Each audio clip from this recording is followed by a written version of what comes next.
High বন্ধুরা, আজকেও দেখো এক ফ্রেন্ডের বাড়িতে এসেছি রাত্রে। সেখানেই ডিনার করা হবে। তো এই ফ্রেন্ডটা আগেই চলে এসেছিল, আর এখানে এসে দেখি বাচ্চারা স্ন্যাক্স খাবে বলে সেটাই ভাজা হচ্ছে এখানে।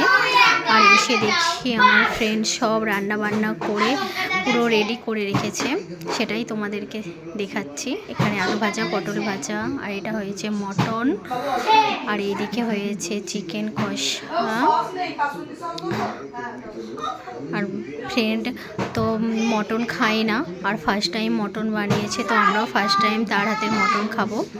আর এটা হচ্ছে আমের চাটনি, আর এটা হচ্ছে ফুলকপি চিংড়ি মাছ দিয়ে একটা সবজি বানিয়েছিল, আর এইদিকে আছে স্যালাড। তো ভিডিওটা ভালো লাগলে অবশ্যই লাইক, কমেন্ট আর শেয়ার করো। তো আজকের মতো বাই বাই, চলো বাই, গুড নাইট।